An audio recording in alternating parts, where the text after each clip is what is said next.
I find it funny that I tried to raise awareness for a problem.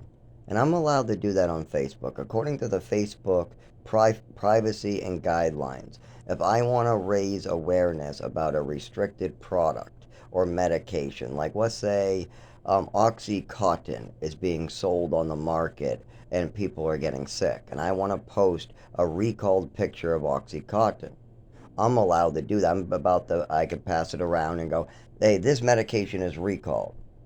Now, if some asshole out there who doesn't like you wants to try to hurt you or not get your word out or try to hurt other people who aren't aware when you're trying to raise awareness, they might try to flag it. And I just watched. There's only one person who would flag that as dangerous, and that's my family. That's it. I'm trying to raise awareness that there are medications that are dangerous. So I showed that there is a Seroquel lawsuit. So I'm dying.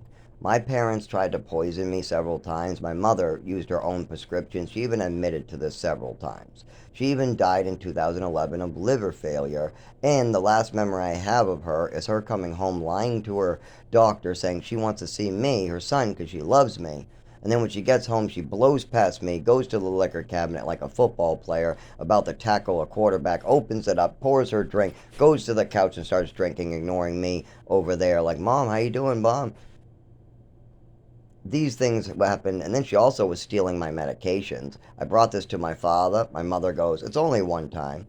Then she talks about bragging. I gave him a full bottle of Epicax, so what? I gave him extra Epicax, so what? Oh, then when I'm out of the room, she probably tries to downsize it. Then my father tries to make sure that I get killed in the process. He literally, I had an overdose at age 7. When there was people trying to get me help, what do you think they did? They brought me out of state. After I brought up I needed help to the doctors in Texas, what do you think they did? They brought me to another state with no doctors, no teachers, nothing. My father sues them, and it's very obvious. If you talk to any of the kids like Christina Stiers, why don't you talk to, well, oh, let's hope that she got the help she needed. Oh my God, she might be a mental case now after that. She might have never dealt with it, who knows. Anyways, if you talk to any of the kids there and you put us in a room, we will have conversations about what happened there and jog each other's. Oh my God, we'll cry, we'll hug. You just put us in the room together, all of us who lived in there, and we'll all cry and talk about the horrible things that happened to us. And we all are going to cry about it. But you got to remember that my father sued them and got justice for me. So of course he's going to get me medical care for all my internal injuries like the seizures and the shakes and the tics. He also wants to catch me up on my education, y'all. I redid first grade. I'm missing a shitload of education. And while I was there, they didn't have a teacher. And if anybody talked to me about that, I could have explained how the lesson plans went day to day, every day. I mean, there was some extracurricular activity like gluing a house together, chopping a rock and finding fossils out on the side of the highway. There was a teacher in the beginning for 3 months, but all the kids range from age 8. There was one 6 year old, but mostly 8 all the way up to 13, 12. There was actually, I think one of the girls was 7. I was 8. Another girl was 8. That's it. And there was one 6 year old that came in. Victor was 9. He came and left. And then there was a bunch of people at age 10, 11, 12, and there was like two 13-year olds. And one teacher was supposed to give us 1 hour, but after she realized this was impossible, after driving for 2 hours, she said, the sorry kids, I'm not going to be able to come back. The commute's too much. Then we went and just had teachers from staff members who weren't qualified, and they would just bring us out. And also the weird part is that we had no kickball to play after only a couple of months. The kickball broke. Why couldn't they just buy another kickball with all that money? Why couldn't they just buy a bike? I mean, why can't we do real stuff? The place wasn't built yet. But my father decides that he's going to buy and sell houses and I need homeschooling and no doctors. And then after all that, he's going to just let my mother decide to get psychiatry. Yeah, my mother's going to talk for me. Yeah, she did a terrible job. All she did was push more pills. So I show a bunch of pictures, one of Seroquel. I show that there's Suboxone recall where I got steel shards. I got one recall letter and there's more recalls. I don't want to show mine because I guess that's a problem, so I show other people's recalls. Making people aware of the dangers. I show a Renadine recall. I show them that there are prescriptions like cocaine that your doctors give you that are dangerous. So look for these names of prescriptions in case they give it to your kids. We don't want any children on cocaine, and these are the type of things that my mother and father gave me. Also, there's a Thorazine recall. I think I tried to get a photograph of the Thorazine recall that causes leg spasms and leg damage. There was also some food recalls. There was also a lot of old prescriptions that are no longer legal and they are really bad. Now, I don't know who red flagged them as I'm trying to sell drugs, but what the fuck is wrong with people? I'm trying to bring awareness. I could have helped a lot of people. And then some asshole out there is going, I don't like seeing the recall cocaine, so I'm gonna red flag it. I don't like this awareness stuff. I'm a big whiny. Yes, I'm a Karen. I'm a whiny Karen. And I don't like this awareness of dangerous prescriptions. I want people to get sick and not know what they're doing. I don't like people knowing what's going on. I rather, and it's probably my mother, I was probably, sorry, my stepmother, who I never really got to meet, really spend any time with, because my mother passed away and then I ended up just living in the woods. My father thought I could live in a shelter, but he knew I couldn't. He knew that disabilities had to be established. If he just asked what the laws are and regulations of a shelter, he would clearly recognize, oh shit, Zach actually can't with his disabilities because we never actually got any of these coordination issues established.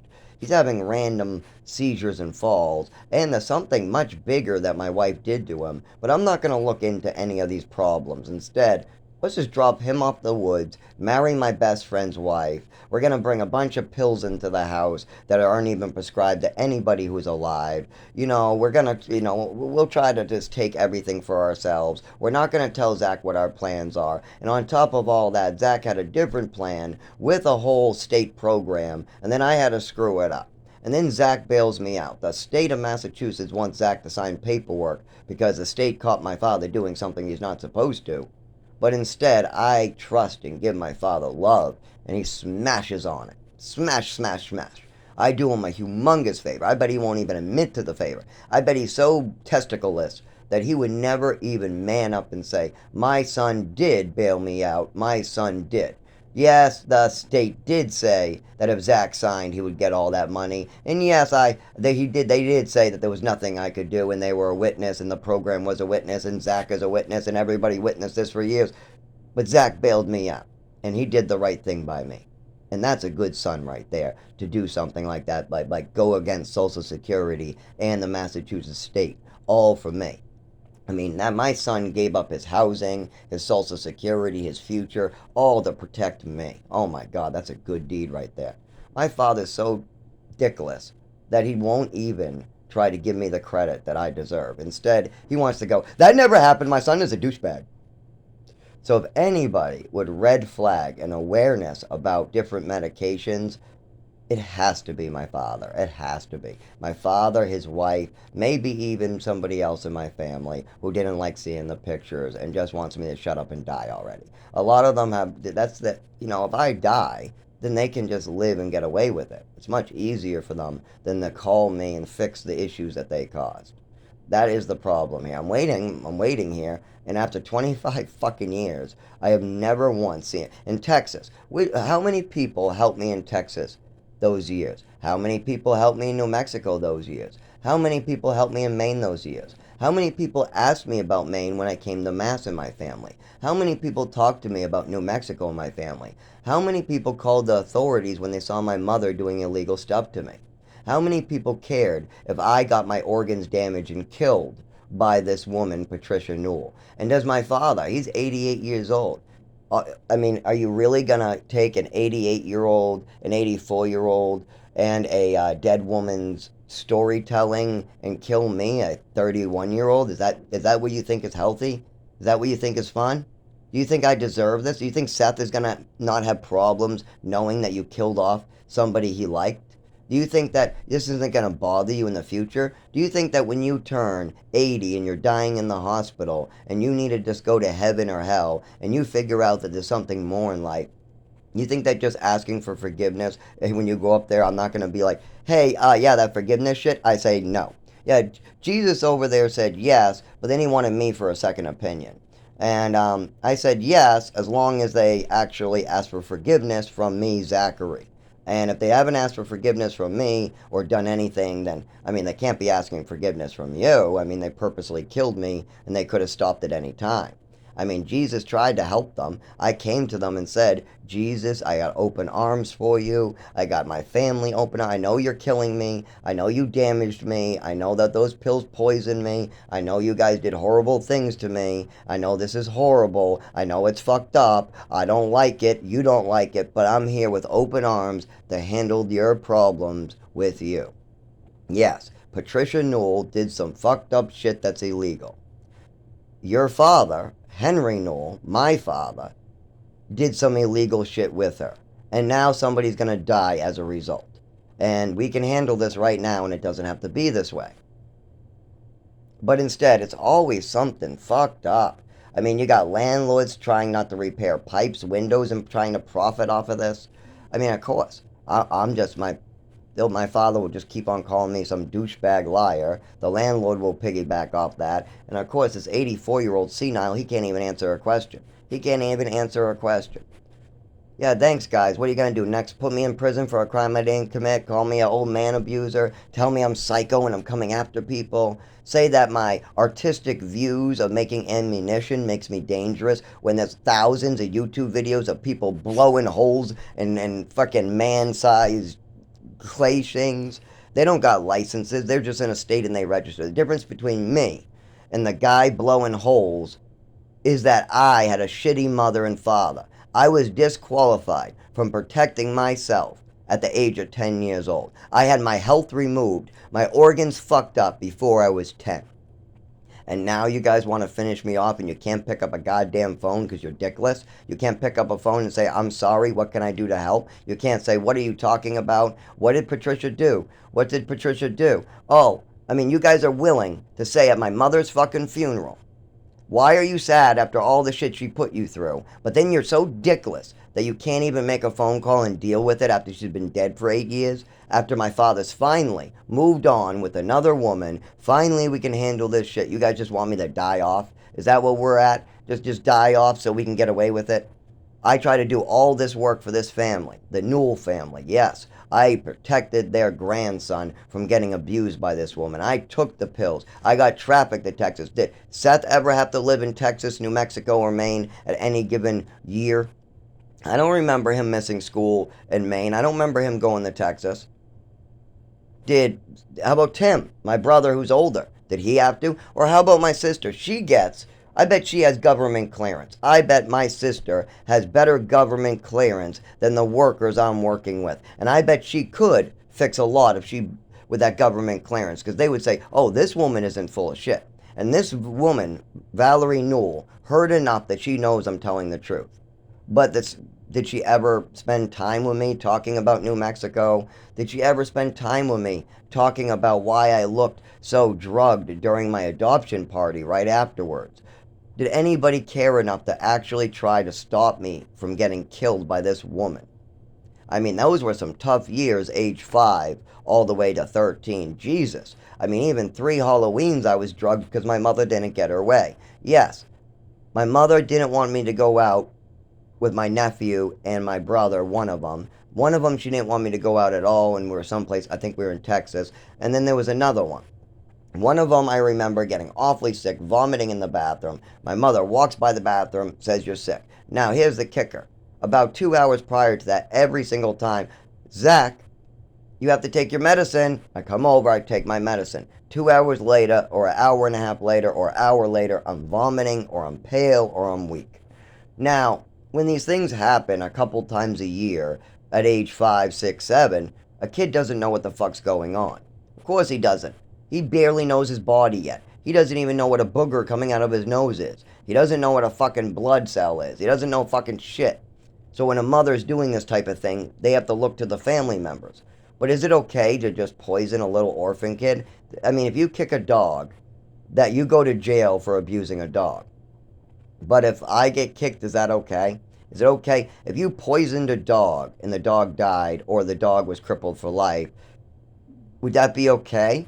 If you took somebody else's child, like if you went to somebody else's house and you did what was done to me, is that okay? Is it okay to do what was done to me to somebody else's child? Because I was somebody else's born child. Is it okay to poison somebody else's child like this just to try to cover up what you're doing, get attention, bring him to Texas, bring him? Is it all right to do all this to somebody? Because if it's not, then you need to fucking do something. And if it is, then you need to tell me so I can get even. Because I believe that that is wrong. See, I believe in Jesus Christ. I believe in taking responsibility for your actions, and I believe in the Ten Commandments. My favorite one is, Thou shalt not bear false witness against thy neighbor. So if you see a pile of matches in a closet on your 5-year-old son's floor, you have to say, I bared witness to a pile of matches. If you're confusing the fuck out of your son and using a bunch of rhetoric, that's different. You can say, I heard my son say stuff I didn't understand. And then you ask the son later when he's in a teenage, hey, why did you say that back then? Oh, mom was telling me that I was burning down the house because I could have burned down the house and I didn't understand it. You guys said jump when I said jump. So after I said, I don't know, I don't know, I don't know, I just said, uh-huh.